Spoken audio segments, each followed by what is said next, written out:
What up, YouTube? It's your boy Ace here.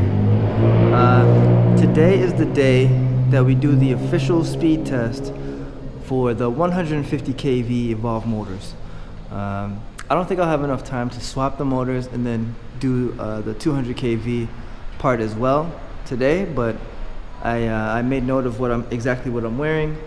I know exactly how much I weigh.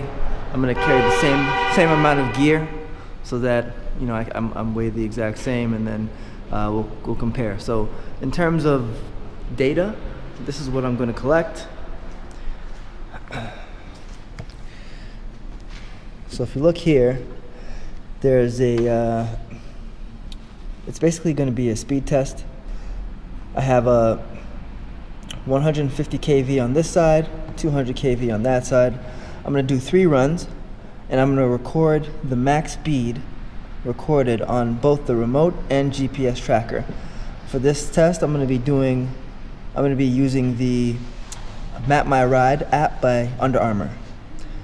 I'm going to collect all this data, calculate an average for both the remote and the GPS, and then combined average. And I'm going to compare all of these averages together and see exactly how much speed we're getting, and this is going to be an accurate test. I'll give you also the incline, or how flat the surface is on my phone as well.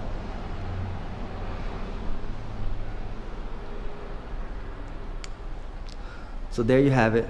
I'm getting ready to roll out now.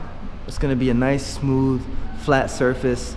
A nice surface just to test out the max speed. And there's not too many cars out there right now. This is about, what time is it? Yeah, it's about 5:45 right now, and on a Sunday, so hopefully the streets are not too busy. I don't need that much space. I'm gonna gun it and try to get to max speed, and once I'm there, I'm gonna try to record exactly what the max speed is, and I'm gonna do it 3 times, and then we'll see. So here we go, part 1. Let's get it.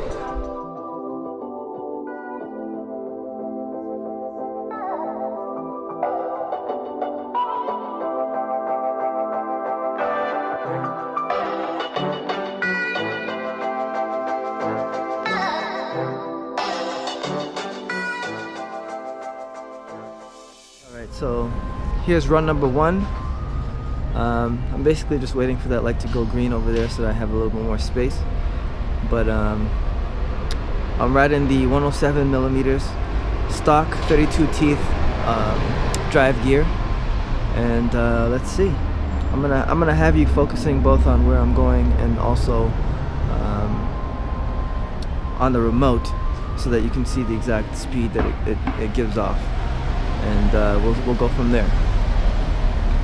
For round number 1, hopefully these cars don't get in my way, but I'm waiting for that light to go green over there, and then we'll get started. All right, on the board, green. Let's go.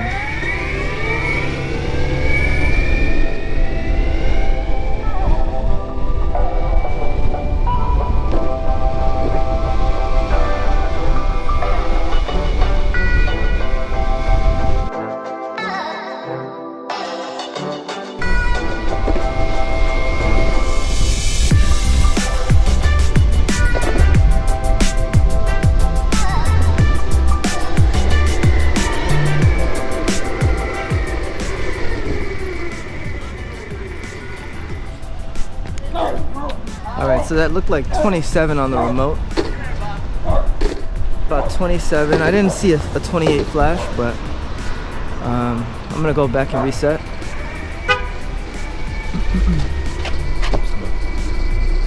Go back and reset, and I'm also gonna take a look at the max speed on the app so that I can fill it into my chart. So stay tuned. Let's get ready for round 2. Alright, so I'm back at the starting point now. I got my my pen and my pad ready to go. I'm gonna look at the GPS track speed, and let's take a look. Alright, so it looks like The GPS app, Map My Ride, has me at about 29.6 on run 1. So let's punch that in. And I got about 27 on the remote. And you can see I'm running these 150 kV stock motors, okay? So that's run 1. Let's get ready for round 2. Alright, let's go.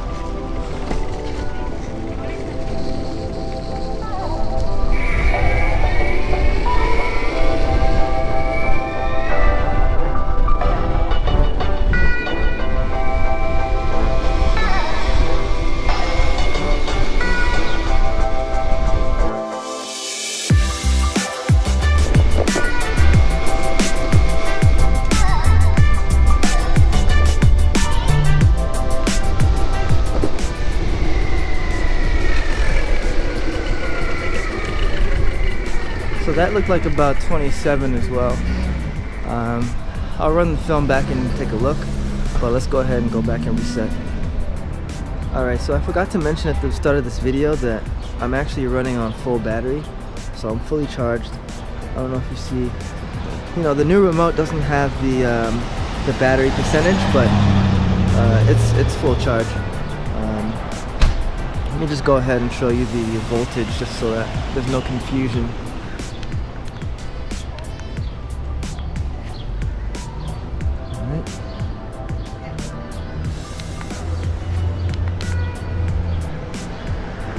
Go down to more info.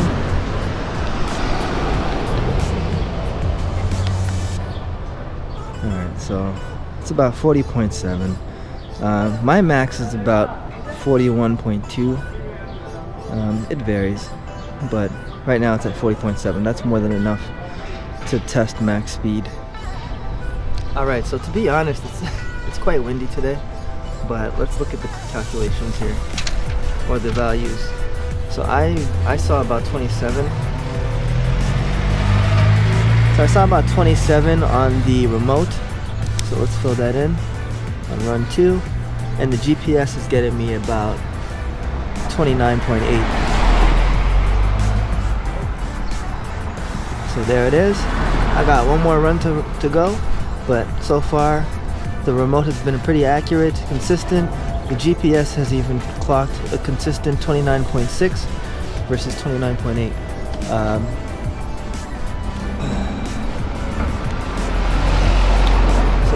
So far looks pretty good, looks pretty accurate.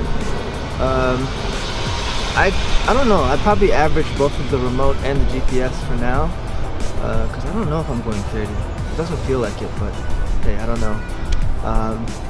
But the fact that it's been accurate is a good sign. Let's go get ready for round 3, and let's continue to do this. Let's go.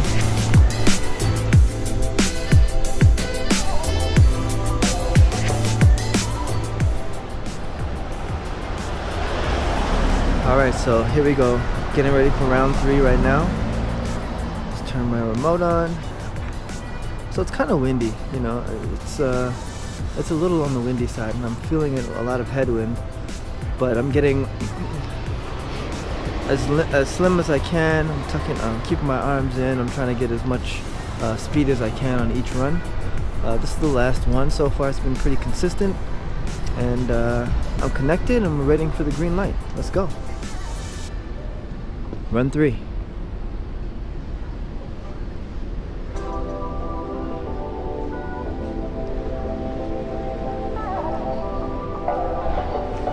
Light's green, let's go.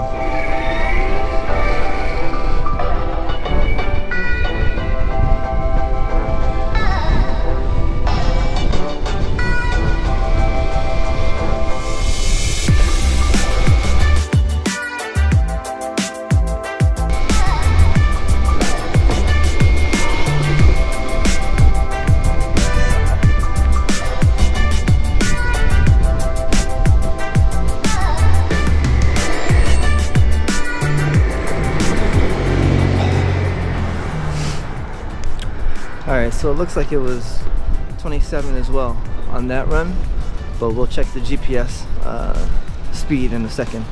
Alright, just need to get inside, it's kind of cold. Alright, so It's a little on the windy side today, but I think so far this part 1 has been pretty good. Let's go ahead and put the third runs on the chart. So let's see here. Look at all this wind. It's crazy. Alright, so we have about 29.9 on the GPS. Okay. So 29.9. And I saw about 27 again on the remote. So the average here would be 27. And here would be 29.8. I'll calculate the combined averages later. But that concludes the first portion of the test, the speed test. Next time then we'll be doing the 200 kV. So halfway through, my initial impression is that the GPS tracked speed has actually been very accurate. So the accuracy of this app is actually surprising to me. I thought that my speed was always off, like when it has me going up to 33 miles per hour, sometimes downhill, but 33 miles per hour. I thought it was just like a glitch, you know, sometimes the GPS jumps up and it's inaccurate, but for the most part it's been pretty consistent. So we'll see what the 200 kV motor has to say for itself, but until then, stay tuned. Let's get it.